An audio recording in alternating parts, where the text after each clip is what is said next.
Cek. Halo sobat Nyime, gas lagi dah Shelang. Dan seperti biasa, yang mau ngasih gua kopi bisa banget lah baca di deskripsi. Dan yang lainnya juga tolong dibantu like dan juga komen. Dan gua masih pakai mikrofon lama rasa baru. Dan jika ada suaranya agak kurang, tolong di komen aja. Apakah cocok pakai yang lama atau yang baru ini? Waduh, tulis aja di kolom komentar. Oke, kita gaskan dulu dah Shelang ya. Langsung aja gaskan.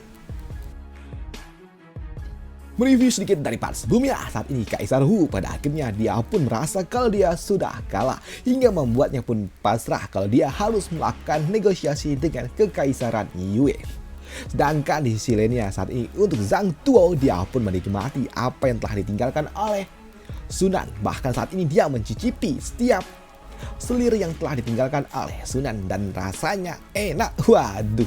Dan untuk Zhang Tuo, dia juga kini setelah menikmati semua yang bisa dia nikmati, dia kembali menulis surat kepada Kaisar tentang prestasi yang luar biasa yang telah dia lakukan, berhasil merebut mansion milik Sunan.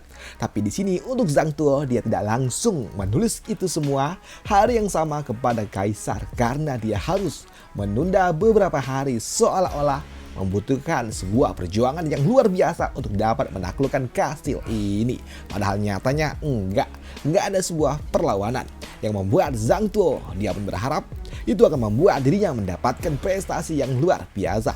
Dan ternyata apa yang dilakukan oleh Zhang Tuo menulis itu ternyata bukan cuma dirinya aja, tapi Pak Tua Gubernur Li dia pun sama dengan Zhang Tuo. Dan saat ini bahkan mereka berdua saling mengucapkan selamat atas prestasi besar yang telah mereka dapatkan. Padahal nggak ngapa-ngapain. Waduh. Namun yang membagongkan di sini, Pak Tua Gubernur ini dia pun berencana untuk mengambil semua klaim yang telah berhasil diambil oleh Shenlang sebelumnya. Sebuah prestasi yang telah diberikan oleh Shenlang ingin diambilnya juga. Dan hal itu pun disetujui oleh Zhang Tuo. Bahkan saat ini Zhang Tuo dia juga memiliki sebuah rencana untuk menghancurkan semua prestasi yang diberikan oleh Shenlang sebelumnya. Selain mengklaimnya, dia juga ingin membuat Shenlang namanya hancur di publik. Selain itu juga dia juga akan menyewa bazar untuk dapat menggambarkan namanya sebagai pahlawan yang telah berhasil menumpas kejahatan dan juga pemberontakan yang dilakukan oleh keluarga Su. Dan dia juga memiliki rencana untuk menjatuhkan reputasi yang dimiliki oleh Shenlang dengan cara saat ini dia dan juga Gubernur Li ternyata mengirimkan orang-orang yang berpakaian mirip dengan pasukan kerajaan Hian dan mulai merusuh, membuat sebuah kerusuhan dan juga menghancurkan semua kota-kota yang ada di kabupaten ini yang ada di sekitaran dari tempat mereka. Mereka mencoba untuk dapat membuat kekacauan di semua kota yang ada di provinsi Tianxi, tapi tidak untuk kota ataupun kabupaten Beiyue. Dan benar saja kini para pasukan yang menyamar sebagai pasukan kerajaan Qian mereka mulai melakukan hal-hal gilanya hingga membuat warga mereka semua pun ketakutan dengan apa yang dilakukan oleh orang-orang itu. Dan saat itu juga membuat para warga mulai berkumpul, menyatukan kekuatan, menyatukan suara untuk memberikan sebuah nota protes kepada pihak kekaisaran atas apa yang telah dilakukan oleh pasukan kerajaan Qian yang dirumorkan dipimpin oleh Shenlang. Membuat rakyat mereka mulai menyatukan suara dan memberikan sebuah laporan protes keras kepada kaisar tentang apa yang telah dilakukan oleh Shenlang. Dan langkah pertama yang dilakukan oleh rakyat itu dengan mengadu kepada Gubernur Tua Li.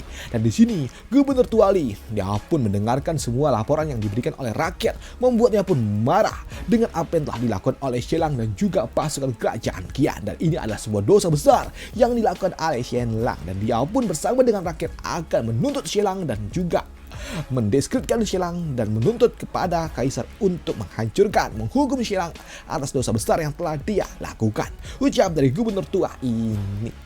Dan apa yang telah terjadi di kota itu juga dilaporkan oleh Gubernur Tua ini kepada Zhang Tuo, yang membuat Zhang Tuo dia pun tertawa. Dia pun gak menyangka kalau ternyata rencana mereka pun berhasil menghancurkan reputasi milik Shenlang dan mengklaim semua prestasi yang telah dimiliki oleh Shenlang. Walaupun mereka juga tahu kalau mereka hanya bisa mengompoli semua kota yang ada di provinsi Tianxi, tapi tidak dengan kota Beiyue karena di kota itu ada Putri Ningji. Tapi di sini mereka juga nggak ambil pusing.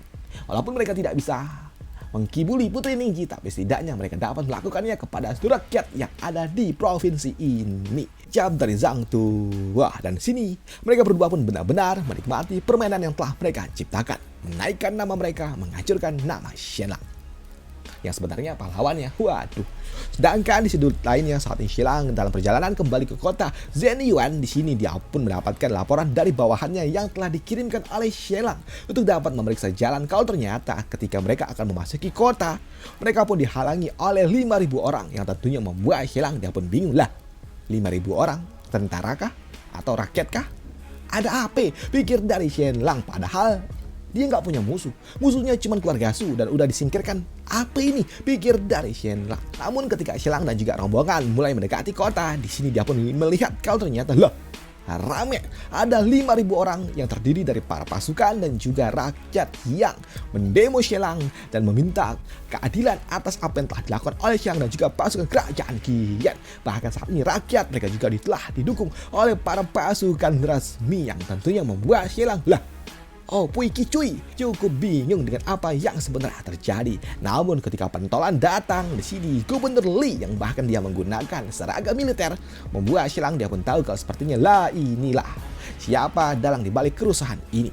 Di sini untuk Gubernur Li dia juga menuduh dan meminta kepada Shenlang untuk mengakui semua dosa yang telah dilakukan oleh Shenlang, yang membuat Shenlang tentunya dia pun bingung. Dosa apa? Pikir dari Shenlang.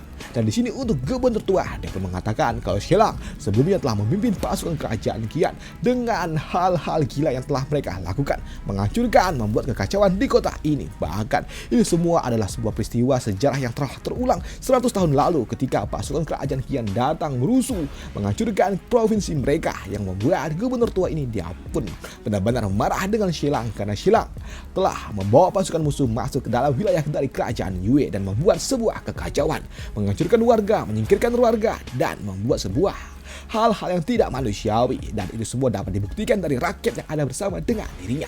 Dan itu adalah sebuah pengkhianatan, ucap dari orang tua ini. Dan jika Shenlang tidak percaya, maka Shenlang bisa bertanya kepada rakyat yang ada bersama dengan dirinya. Dan hal itu pun dibenarkan oleh orang-orang ini. Mereka pun membenarkan apa yang diucapkan oleh Gubernur Li karena mereka juga melihat seragam yang digunakan oleh pasukan kerajaan Qian dan juga bendera-bendera itu, yang membuat Shenlang lah, apa ini? Dan di sini dia pun tahu ini semua pasti adalah ulah dari patua Gubernur Li ataupun Zhang Tuo. Mereka berdua sungguh sangat kejam. Bahkan mereka melakukan hal-hal gila yang bahkan tidak dilakukan oleh Sunan.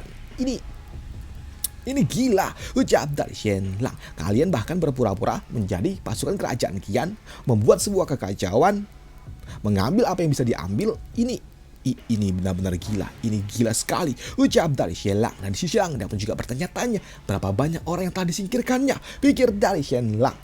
Namun benar saja kini patua Gubernur Li dia pun mulai menunjukkan korban-korban dari kerusuhan yang telah dilakukan oleh Shenlang, ucap dari orang tua ini, yang membuat Shenlang yang melihatnya, wah ampun banyak banget ini. Di sini Shenlang dia juga berpikir kalau sepertinya orang tua ini kejam, sangat amat kejam. Aku nggak menyangka kalau ternyata Pak Tuali ini dan Zhang Tuo mereka sangat kejam hanya demi untuk dapat menjebak diriku. Mereka menyingkirkan lebih dari 10.000 orang. Ini benar-benar luar biasa, gila, ucap dari Shenlang. Dan untuk patua Gubernur ini dia pun meminta kepada Shenlang untuk bertanggung jawab atas apa yang telah dilakukan oleh dirinya, melakukan kejahatan ini semua, dan Shenlang harus dihukum, ucap dari Gubernur tua itu. Dan hal itu pun dibenarkan oleh warga yang ada bersama dengan dirinya. Bahkan saat ini mereka melempari batu kepada Shenlang.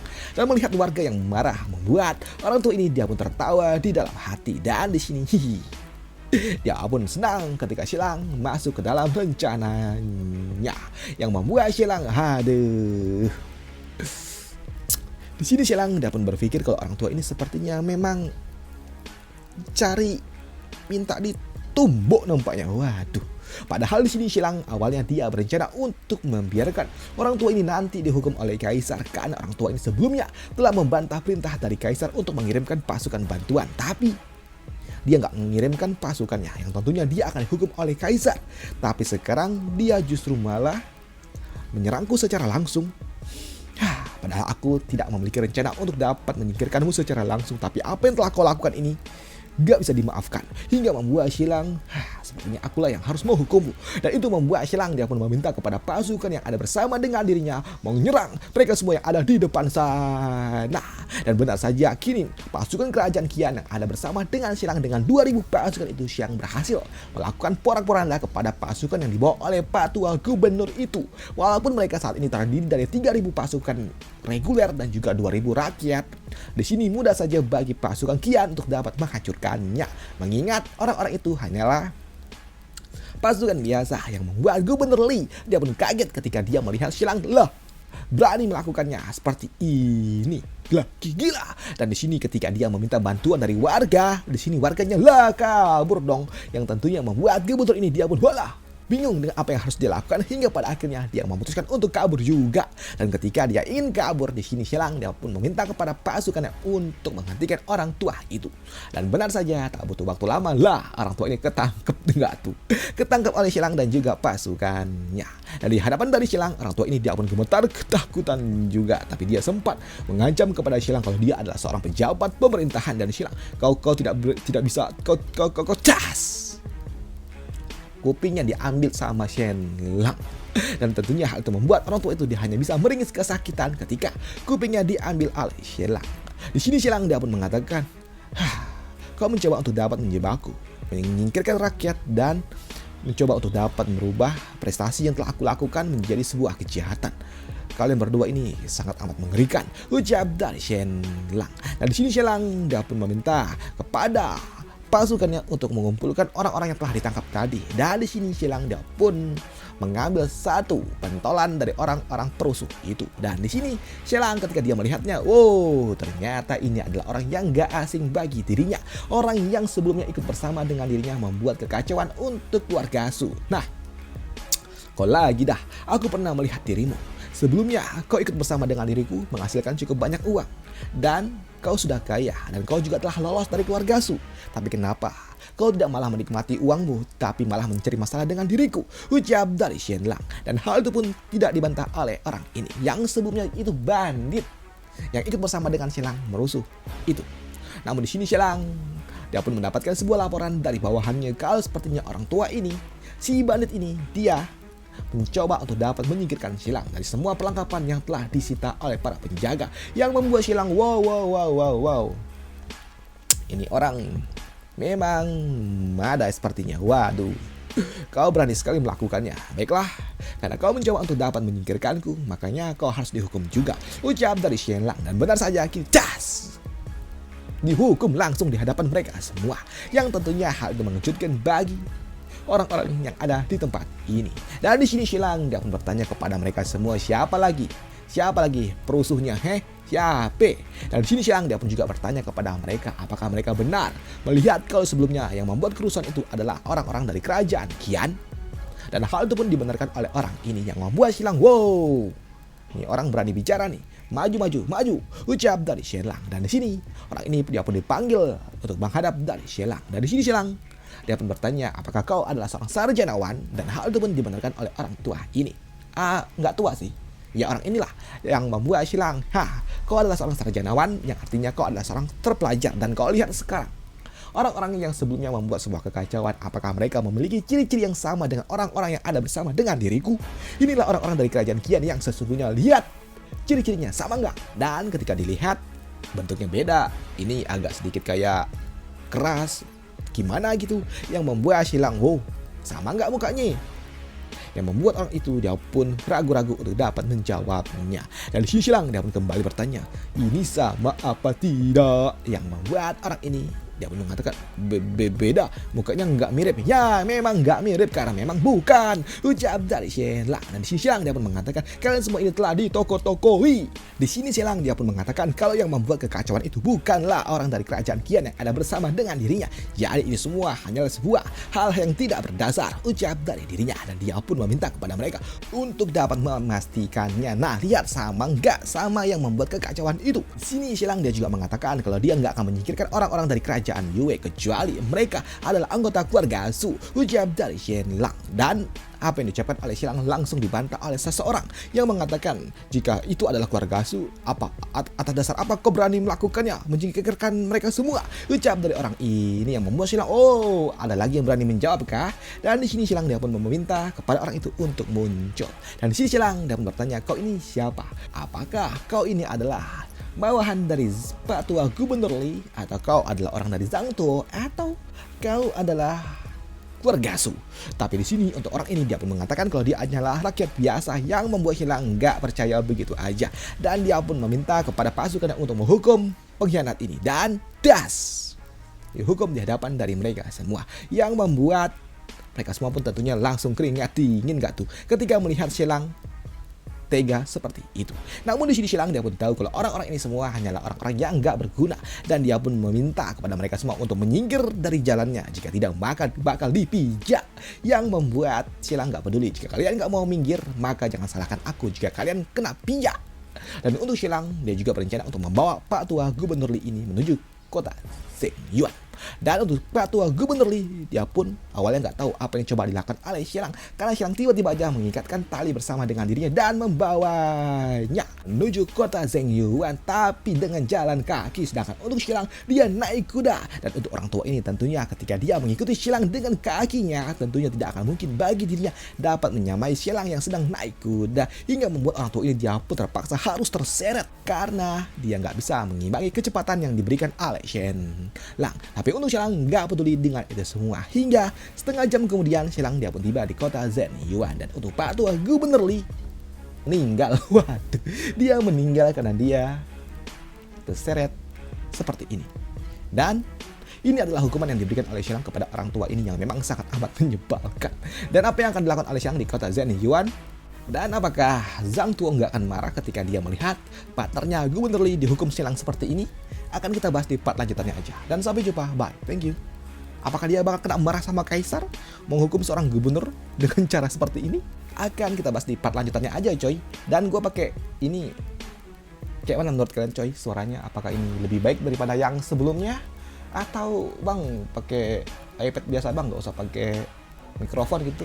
Tulis aja di kolom komentar ya coy. Sampai jumpa, bye, thank you.